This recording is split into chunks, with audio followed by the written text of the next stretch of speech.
Hello guys, Radhe Radhe. तो आज मैं अपने फिर से न्यू रेसिपी और साथ में आज मैंने क्या क्या किया, आज चलिए मैं आपको दिखाती हूँ। आज मैं सबसे पहले क्या करने वाली हूँ, आज मैं बिल्कुल यमी सा सबसे पहले मैं केक बनने के लिए रख दूँगी, क्योंकि जब भी मीठा खाने का मन करता है तो मुझे ये घर का बिल्कुल हेल्दी सा केक पसंद आता है। तो चलिए सबसे पहले हम किचन की ओर आते हैं और केक को बना लेते हैं।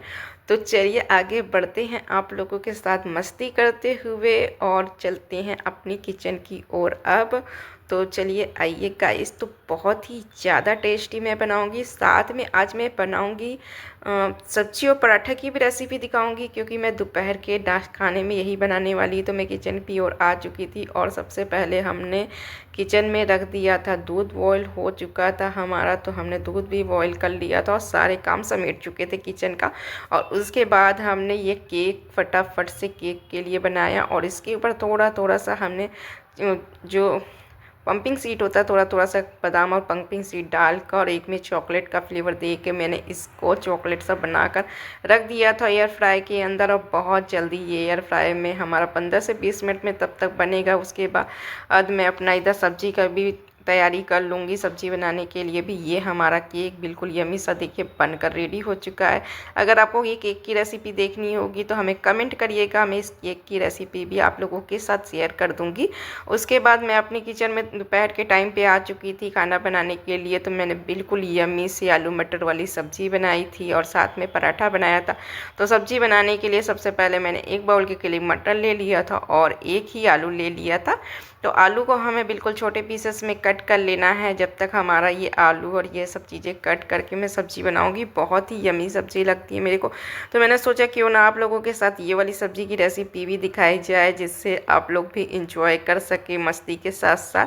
तो मैंने ये फटाफट से आलू को कट किया था और बहुत सारा मेरे को काम भी करना था घर का।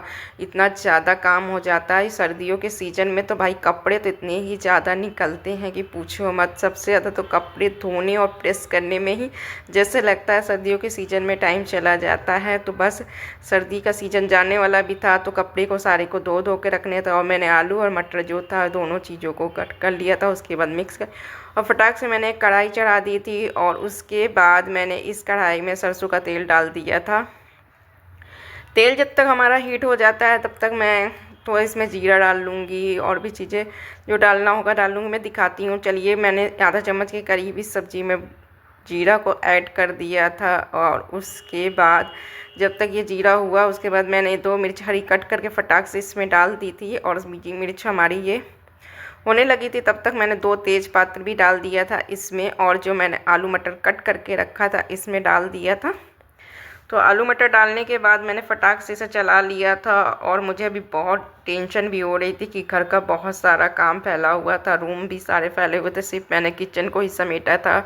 उसके बाद मैं उसमें हल्दी पाउडर डाल दी थी सब्ज़ी में। उसके हल्दी पाउडर डालने के बाद मैंने इसमें डाला था 1 चम्मच के करीब मसाला डाल दिया था, गरम मसाला डाला था।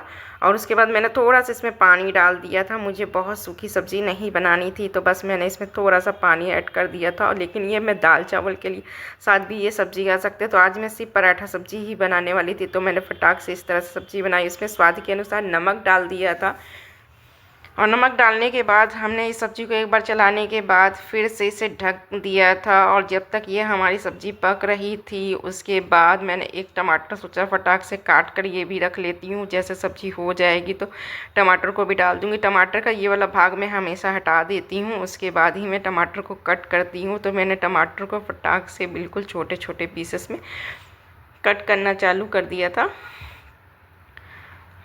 तो इसी तरह से हम टमाटर को भी काट लेंगे, तो ये हमारा टमाटर भी कट हो जाएगा। और उसके बाद भाई टमाटर कट करने के बाद मैं चली जाऊंगी कपड़ा सुखाने के लिए, क्योंकि कपड़े मैंने धो दिए भी थे और उसे हमें सूखने के लिए डालना था। और ये टमाटर हमारा कट चुका था, कपड़े हमसे सूखने के लिए डाल दिया था जब तक ये सब्ज़ी हमारी पक रही थी भी।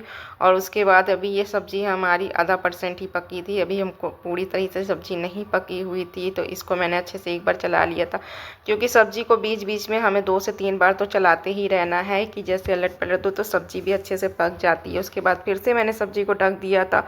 और उसके बाद कुछ देर बाद मैंने फिर से खोल के सब्ज़ी को चला लिया था और उसके बाद जब मैंने ये देखा तो ये सब्ज़ी अभी भी मुझे लगा कि हाँ पक चुकी है। आधा % तक तो मैंने इसमें टमाटर ऐड कर दिया था सब्ज़ी में फटाक से, और इसको सब्ज़ी को एक बार टमाटर डालने के बाद हमने इसे चला लिया था। और उसके बाद हमने गैस का फ्लेम लो कर दिया था ढकने के बाद, कि जैसे ये सब्ज़ी हमारी बिल्कुल अच्छे से सीज कर पक जाए। और ये देखिए गाइस, ये सब्ज़ी हमारी बिल्कुल अच्छे से सीज चुकी थी और ये टमाटर भी हमारा इस सब्ज़ी में अच्छे से पक चुका हुआ था। तो ये हमारी एकदम गर्मा गर्म सब्ज़ी बनकर रेडी हो चुकी थी, टेस्टी सी। और उसके बाद मैंने इसमें फटाक से गैस को बंद कर दिया और मैंने फटाक से पराठा भी सेक लिया था।